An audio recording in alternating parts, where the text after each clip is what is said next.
My name is Tamika Collins, and this is my Facebook page.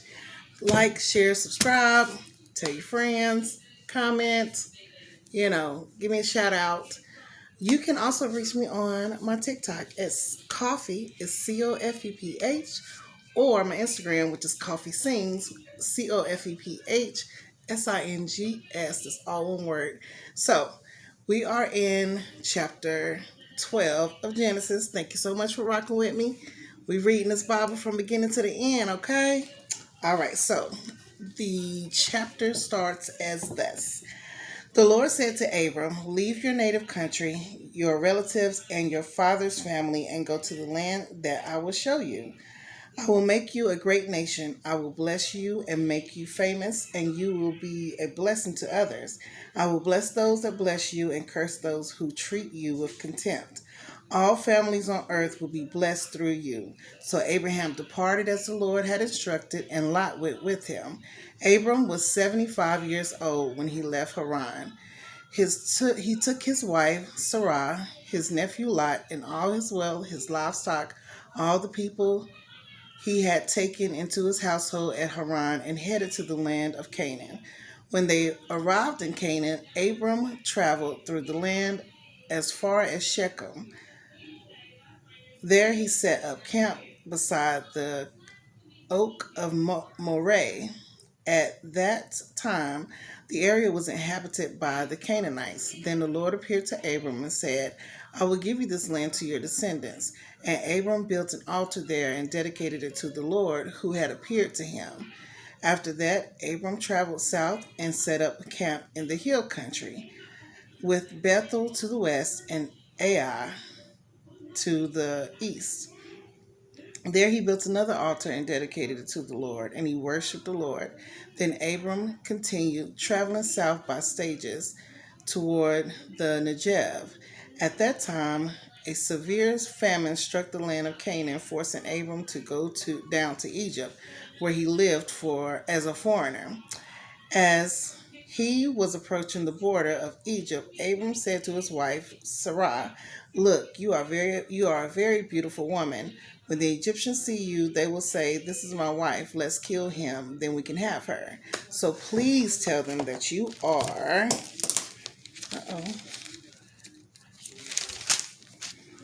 my sister. Then they will spare my life and treat me well because of their interest in you." And sure enough, when Abram arrived in Egypt, everyone noticed Sarah's beauty. When the palace officials saw her, they sang her praises to Pharaoh, their king, and Sarah was taken into his palace. Then Pharaoh gave Abraham many gifts because of her: sheep, goats, cattle, male and female donkeys, male and female servants, and camels. But the Lord sent terrible plagues upon Pharaoh and his household because of Sarai, Abram's wife.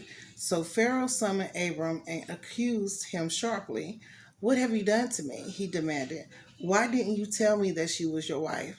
Why did you say she is my sister and allow me to take her as my wife? Now then, here is your wife. Take her and get out of here." Pharaoh ordered some of his men to escort them, and he sent Abram out of the country, along with his wife and all his possessions. Chapter 13. So Abram left Egypt, traveled north into Negev, along with his wife and Lot and all that they owned. Abram was very rich in livestock, silver, and gold. From the Negev, they continued traveling by stages toward Bethel, and they pitched their tents between Bethel and Ai, where they had camped before. This was the same place where Abram had built an altar, where he then worshipped the Lord again. Lot, who was traveling with Abram, had also become very wealthy with flocks of sheep and goats, herd of cattle, and many tents. But the land could not support both Abram and Lot with all their flocks and herds living so close together. So disputes broke out between the herdsmen of Abram and Lot.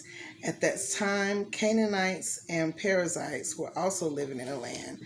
Finally, Abram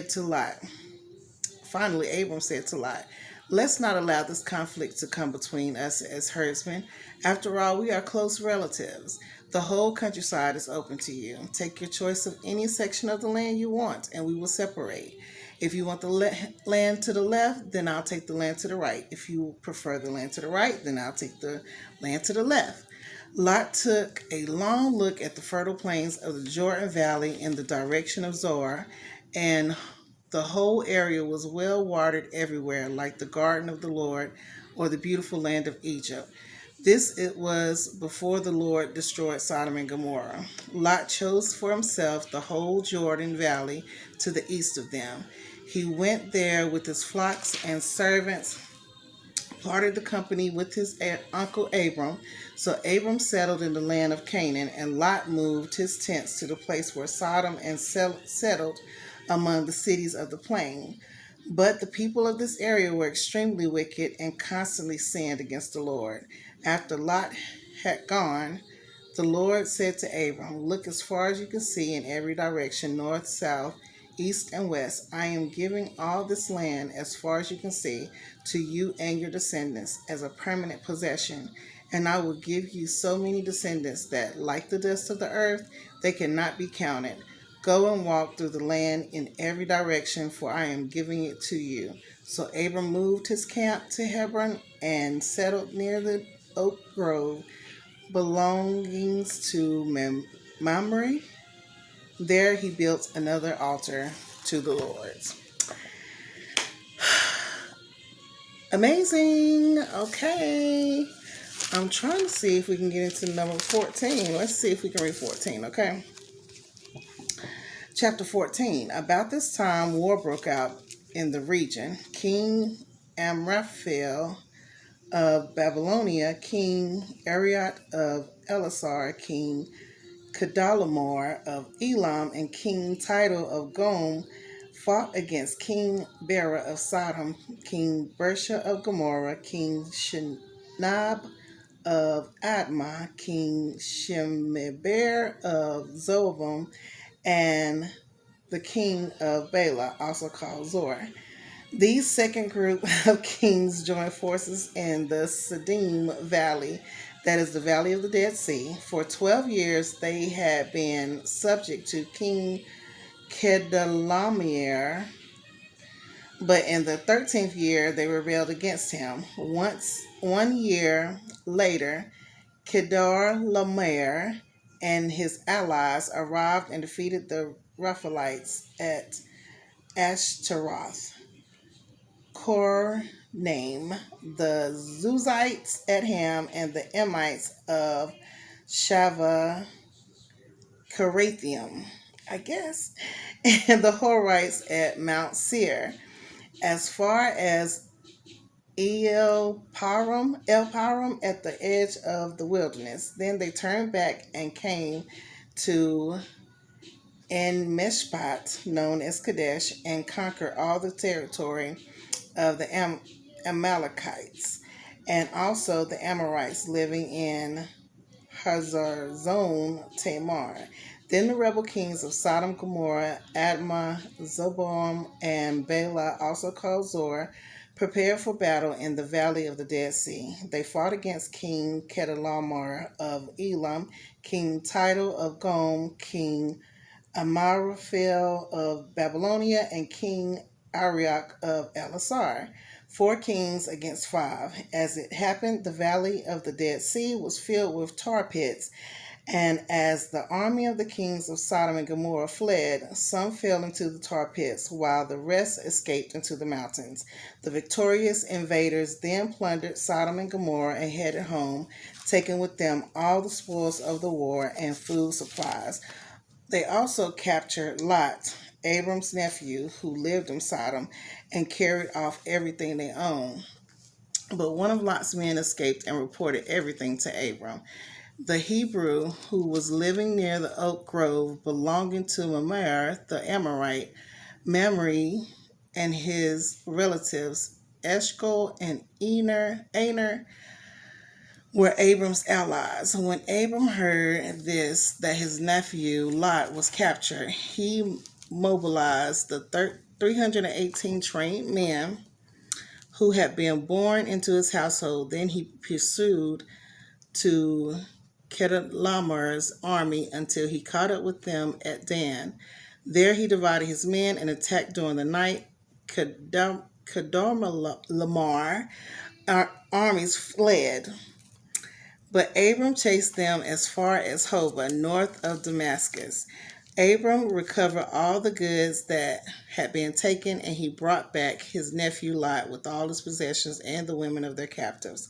After Abram returned with his victory over Chedorlaomer and all his allies, the king of Sodom went out to meet him in the valley of Shaveh, that is the king's valley, and Melchizedek, the king of Salem, and the priest of God Most High brought Abram some bread and wine.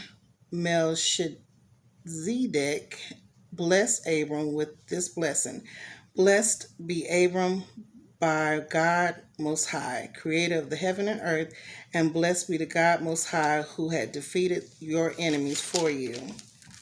Then Abram gave Melchizedek a tenth of all of the goods he had recovered. The king of Sodom said to Abram, Give back my people who were captured, but you may keep yourself all the goods you have recovered. Abram replied to the king of Sodom, I solemnly swear to the Lord God Most High, creator of the heaven and earth, that I will not take so much as a single thread or sandal thong from what belongs to you. Otherwise, you might say, I am the one who had made Abram rich. I will accept only what my young warriors have already eaten, and I request that you give a fair share of the goods to my allies, Aner, Eshcol, and Mamre. That was a lot of names, y'all. A lot. Ooh, but we got through it. We got it. I do apologize. I know I said some names wrong. Hey, we reading the Bible. It is what it is, okay? But it's there. I hope you read it with me so you can get and study to show yourself approved also, okay? Thank you so much for rocking with me. Come back. We will be in chapter 15. I will see you later.